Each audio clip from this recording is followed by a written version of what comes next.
Hello साथियों। देखिए साथियों, नायब तहसीलदार की भर्ती के बारे में काफ़ी अपडेट चल रही है कि भाई भर्ती आने वाली है। ठीक है। तो अपन इस वीडियो में पूरी डिटेल से नायब तहसीलदार के बारे में बात करेंगे कि भाई इनकी जॉब प्रोफाइल क्या होती है। ठीक है। क्या क्या इनको सुविधाएं मिलती है, जैसे क्वार्टर हो गया, गाड़ी हो गई, ठीक है ना। और इनको भाई इनके अंडर में कर्मचारी कितने मिलते हैं। ठीक है। साथ में बात करेंगे कि भाई प्रमोशन इनका किस प्रकार से होता है। यदि आप नायब तहसीलदार बनते हो तो आप रिटायरमेंट तक किस पद पर पहुंच पाओगे। यदि आपने चैनल सब्सक्राइब नहीं किया तो प्लीज़ चैनल को सब्सक्राइब जरूर करना। इस चैनल पे आपको सिर्फ और सिर्फ एक इम्पोर्टेंट न्यूज़ मिलेगी, इम्पोर्टेंट वीडियो मिलेगी और ऑथेंटिक मिलेगी। तो साथियों ये देखिए, भाई योग्यता तो क्या इसकी स्नातक है। सिलेक्शन प्रोसेस क्या होता है, तो देखिए अभी तक तो भाई जो आरपीएससी का एग्जाम होता था उसके तहत नायब तहसीलदार बनते थे। भाई जो तहसीलदार होते थे पहले उनको नायब तहसीलदार की पोस्ट भी लगाते हैं आरपीएससी में। फिर 1 से 2 साल तक जब उनको एक्सपीरियंस हो जाता है फिर वो तहसीलदार की पोस्ट पर कर्मोन्नत हो जाते हैं। तो 60% तो आपकी वैकेंसी आरपीएससी के तहत आती है। और एक होता है पटवारी से प्रमोशन। पटवारी से गिरदावर बनते हैं और गिरदावर से वही बनते हैं नायब तहसीलदार। ठीक है। 40% सीटें आपकी इस प्रमोशन पटवारी वाले प्रमोशन से भरी जाती है। अब की बार 225 पोस्ट पर ही अलग भर्ती आने की संभावना है। ठीक है। आगामी 2 से 3 महीने के अंदर आपको इसका नोटिफिकेशन जारी हो सकता है, दिख सकता है जारी। भाई एज की बात करें तो 21 से 40 ईयर है। सीईटी से बाहर भर्ती है। ठीक है ना। सिलेबस की बात करें तो भाई आपका सिलेबस वही आएगा जो राजस्थान जीके है। ठीक है ना। हिंदी आएगी, इसके अलावा साइंस। भाई उसके बाद में फिर मैथ होगी, आपकी मैथ की क्वेश्चन भी आएंगे कुछ।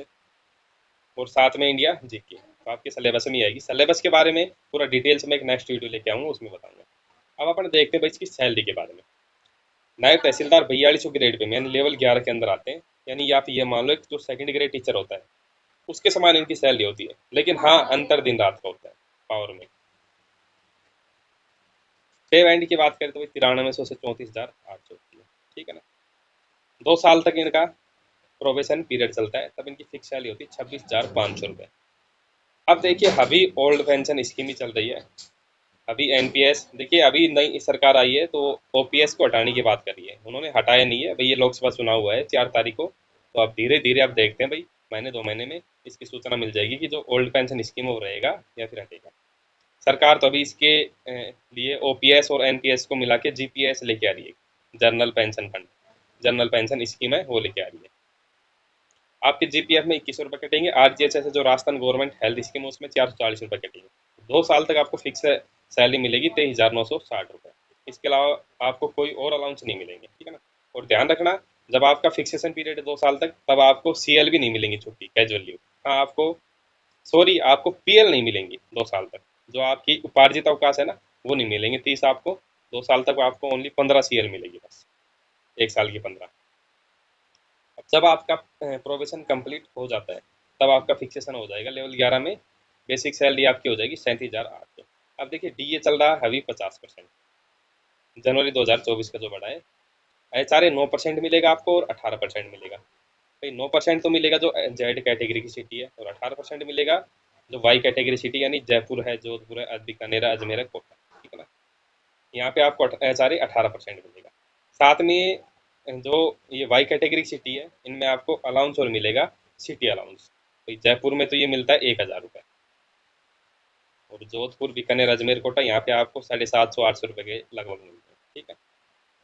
एक्स्ट्रा अलाउंस तो आपको खुद पर्सनल कोई अलाउंस नहीं मिलेंगे। हाँ आपको ऑफिशियल अलाउंस मिलेंगे, जैसे वही टेलीफोन का, आपको टेलीफोन की सुविधा मिलेगी, उसका बिल है वो ऑफिशियल हो गया। ठीक है ना। गाड़ी की सुविधा मिलेगी, ये सुविधाएं आपको मिलेंगी, ऑफिशियल मिलेंगी। और इसका बजट आएगा वो ऑफिशियल बजट होगा वो। ट्रैवलिंग अलाउंस, यदि आप फील्ड के इंस्पेक्शन के लिए कहीं बाहर जाते हैं अपने एरिया से, तब आपको ट्रैवलिंग अलाउंस मिलेगा। ये आपका पोस्ट के अनुसार अलग अलग होता है। आपको तकरीबन पर डे का 2,000 से प्लस मिलेगा। तो आपकी ग्रोथ सैलरी ये हो जाती है 60,000 और 64,500। आपकी वही कटौती होंगी भाई ओल्ड पेंशन स्कीम के तहत। जीपीएफ में, एसआई में आपका स्टेट इंश्योरेंस है, इसमें पैसा कटेगा। और आरजीएचएस में तो टोटल कटौती होने के बाद आपकी सैलरी ये बन जाएगी। अब भाई सैलरी में बढ़ोतरी किस प्रकार से होगी। ठीक है ना। सैलरी हर साल किस प्रकार से बढ़ेगी, तो ये देखो, एक तो आपको इंक्रीमेंट मिलेगा साल में एक बार 3% का। ये मिलेगा आपको 1 जुलाई को। हर साल में 1 जुलाई को आपकी बेसिक पे जो है उसमें 3% की वृद्धि हो जाएगी। एक इंक्रीमेंट भाई आपके जो डीए महंगाई भत्ते उस पर मिलेंगे, साल में 2 बार मिलेगा, 1 जनवरी का, 1 जुलाई का। अभी जनवरी का डीए बढ़ा है और डीए बढ़ के कितना 50% हो गया, ठीक है ना। ये सरकार साल में 2 बार बढ़ाती है, 4% 3% करके ऐसे बढ़ाती है, ठीक है ना। तो यानी कि हर साल 10% आपकी सैलरी में बढ़ोतरी होगी। अब देखो भाई आपको वर्क क्या करना होगा, इससे पहले देख लो आपकी जॉब प्रोफाइल कैसी है। तो भाई एक जो नायब तहसीलदार है, देखिए नायब तहसीलदार और तहसीलदार, तहसील में अगर तहसीलदार बैठा है, ठीक है ना, तो उनके अंडर में नायब तहसीलदार कार्य करेंगे। लेकिन काफ़ी तहसीलों में तहसीलदार की पोस्ट नहीं होती, नायब तहसीलदार है वो ही तहसीलदार की पोस्ट पे काम करता है, ठीक है ना। नायब तहसीलदार के पास ही तहसीलदार का चार्ज होता है। और जब चार्ज होता है तो उनको ये सुविधा मिलती है, एक तो उनके पास पीए पर्सनल असिस्टेंट होता है, पटवारी और गिरदावरी ये उनके अंडर में ही काम करते हैं, ठीक है ना। जो भी भाई राजस्व से रिलेटेड काम हो वो सूचनाएं नायब तहसीलदार पे पहुंचाएंगे। फील्ड में इंस्पेक्शन के लिए आपके पास एक व्हीकल होगा, एक साधन होगा, जो सरकारी गाड़ी आपको वो मिलेगी घूमने के लिए, अपने पर्सनल काम घूमने के लिए नहीं, ओनली सरकारी काम के लिए। एक टेलीफोन होगा आपके ऑफिस में, ठीक है। और भाई राजस्व प्रशासन में तहसीलदार और नायब तहसीलदार की भूमिका आपको पता ही है, ठीक है ना। भूमि से रिलेटेड जो भी विवाद होते हैं वो सारे नायब तहसीलदार और तहसीलदार के पास ही आते हैं, ठीक है। अगर नायब तहसीलदार और तहसीलदार दोनों अगर एक तहसील में बैठे हैं तो सबसे पहले भाई कोई भी जो छोटे कार्य वो नायब तहसीलदार के पास जाएंगे और नायब तहसीलदार उनको तहसीलदार के पास में पहुंचाएगा। नायब तहसीलदार और तहसीलदार के अंडर में काम करेगा। कार्य की बात करें तो भाई फील्ड का इंस्पेक्शन हो गया, ठीक है ना। Ensure that the field record, आपके जो भी भूमि से संबंधित जो खतौनी लेखा जोखा है उसका रिकॉर्ड रखने का कार्य है वो नायब तहसीलदार का ही होता है। Update in A timely manner, ठीक है ना, उसको अपडेट करने का। जो रिवेन्यू कलेक्ट होती है भाई, जो पंचायत राज विभाग में रिवेन्यू कलेक्ट होती है, तो ये सारा कार्य नायब तहसीलदार के अंडर में ही आता है, ठीक है ना। और साथ में आपने देखा होगा कि भाई जो कास्ट सर्टिफिकेट होता है उस पर सील तहसीलदार की लगती है, ठीक है। कहीं तहसीलदार नहीं है तो तहसीलदार का चार्ज नायब तहसीलदार को मिलता है, तो नायब तहसीलदार की सील लगती है उस पर। हैंडल इन एक्सीडेंटली सिचुएशन, अगर आपकी तहसील में कोई कभी भी कोई ऐसी सिचुएशन आ जाती है, जैसे मान लो ओलावृष्टि होगी, अतिवृष्टि होगी, ठीक है ना, या भाई कोई फसल खराब हो गई, तो उससे रिलेटेड जो भी वही डिसीजन लेना होता है वो सारा डिसीजन नायब तहसीलदार या तहसीलदार है जो भी है उन्हीं को लेना पड़ता है। अब देखो भाई छुट्टी की बात करें तो आपको हर शनिवार एतवार की छुट्टी मिलेगी। गवर्नमेंट हॉलीडे आपको जो भी सरकारी अवकाश है वो मिलेंगे। एजुकेशन लीव है, पढ़ाई से रिलेटेड लीव होती है, अगर आप लेना चाहते हैं तो प्रोबेशन पीरियड में तो आपको एक बार में 31 नहीं सॉरी 30 दिन की एक बार में मिलती है।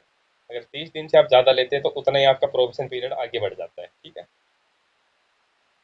और प्रोबेशन कंप्लीट होने के बाद में आप एक बार में 1 साल की ले सकते हैं, उसको और आगे बढ़वा सकते हैं।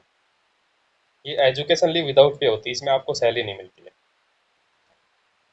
ये जो आगे अवकाश है ये नॉर्मली आपको मिलते हैं भाई, अगर आपके बच्चा होता है तो पैटर्नली आपको 15 डेज मिलती है, और कोई लेडीज है तो उसको 6 माह की छुट्टी मिलती है। 15 सीआर मिलेंगे यानी कैजुअल लीव, और ये 30 पीआर मिलेंगी, सॉरी यहाँ पे 15 की जगह 30 करना आप, 30 आपको एक साल में पीआर मिलेंगे, 20 मेडिकल लीव मिलेंगे, 2 ऐच्छिक अवकाश मिलेंगे आपको। ट्रांसफर की बात करें तो ट्रांसफर इजिली हो जाता है कब, यदि आपकी जो तहसील है, ठीक है, उस तहसील में तहसीलदार की पोस्ट या नायब तहसीलदार की पोस्ट खाली है तो आप यहाँ से ट्रांसफर करवा के यहाँ आ सकते हैं। होम जिला आपको रैंक के अनुसार मिलता है, आपकी जितनी अच्छी रैंक होगी आपको उतना ही निकटतम जिला मिल जाएगा। प्रमोशन की बात करें, देखो प्रमोशन, एक तो प्रमोशन आपका सीधा होता है कि भाई अगर तहसीलदार की पोस्ट खाली है तो आपका नायब तहसीलदार से प्रमोशन तहसीलदार में हो जाता है, ठीक है। ये आपका प्रमोशन 4 से 5 साल के अंदर हो जाता है। हाँ, जो अगर आरएएस से आते हैं तो वो 2 साल के अंदर ही तहसीलदार बन जाते हैं, लेकिन अगर आप नायब तहसीलदार में आप लगोगे तो आपका 4 से 5 साल में प्रमोशन होगा। उसका रीजन बताऊंगा क्या रीजन है। इसके बाद तहसीलदार की पोस्ट पे आप 5 से 6 साल काम कर लेते हैं तो आपका प्रमोशन हो जाता है एसडीएम, एसडीओ, उपखंड अधिकारी में, ठीक है। यानी आप 5400 ग्रेड पे में आ जाते हैं। यदि ऊपर की पोस्ट खाली है, एडीएम की पोस्ट खाली है, तब आपका प्रमोशन वही 5 से 6 साल में एडीएम में हो जाता है, अतिरिक्त जिला कलेक्टर में, ठीक है। एक तो प्रमोशन भाई इस प्रकार से होता है,